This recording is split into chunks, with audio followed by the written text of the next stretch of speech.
பாலாஜி, பாட்டாளி மக்கள் கட்சியை பொறுத்தவரை 18 தொகுதிகள் அவர்களுக்கு ஒதுக்கீடு செய்யப்பட்டு 3 தொகுதிகளுக்கான வேட்பாளர்கள் அறிவிக்கப்பட்டிருக்கிறார்கள். இதில் கீழ்வேலூர் தொகுதியில் வடிவேல் ராவணன் போட்டியிடுவார் என அறிவிக்கப்பட்டிருக்கிறது. இதே போல மேலும் 2 தொகுதிகளுக்கு வேட்பாளர்கள் அறிவிக்கப்பட்ட சூழ்நிலையில் செஞ்சியில் கணேஷ்குமார் மற்றும் விக்கிரவாண்டி தொகுதியை பொறுத்தவரை இந்த முறை சௌமியா அன்புமணி போட்டியிடுவதற்கான வாய்ப்பு இருப்பதாக தகவல் வெளியாகி இருக்கிறது. தருமபுரி பெண்ணாகரம் தொகுதியில் சௌமியா அன்புமணி போட்டியிடக்கூடும் என எதிர்பார்க்கப்பட்ட சூழ்நிலையில் இந்த முறை அவர் விக்கிரவாண்டி தொகுதியில் போட்டியிடுவார் என எதிர்பார்க்கப்படுகிறது. பாட்டாளி மக்கள் கட்சிக்கு ஒதுக்கீடு செய்யப்பட்டுள்ள 18 தொகுதிகளில் 3 தொகுதிகளுக்கான வேட்பாளர்கள் அறிவிக்கப்பட்டிருக்கிறார்கள்.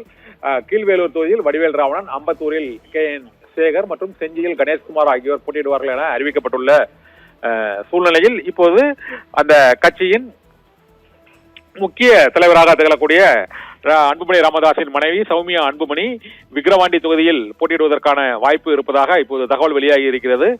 அவர் கடந்த முறை தருமபுரி நாடாளுமன்ற தொகுதியில் போட்டியிட்ட போது அங்கு அவர் பாப்பிரெட்டிப்பட்டி தொகுதியில் மட்டுமே 82,200க்கும் மேற்பட்ட வாக்குகளை அவர் பெற்றிருந்ததால் பெண்ணாகரம் தொகுதியில் போட்டியிடுவார் என எதிர்பார்க்கப்பட்டது. இது தவிர திருப்பூர் தொகுதியிலும் சௌமியா அன்புமணி போட்டியிடக்கூடும் என்றும் அதற்கான பணிகள் மேற்கொள்ளப்பட்டு வந்தன. இப்போது கடைசியாக கிடைத்த தகவலின்படி விக்கிரவாண்டி தொகுதியில் சௌமியா அன்புமணி போட்டியிடக்கூடும் என உத்தேசமான அந்த தகவல் வெளியாகி இருக்கிறது.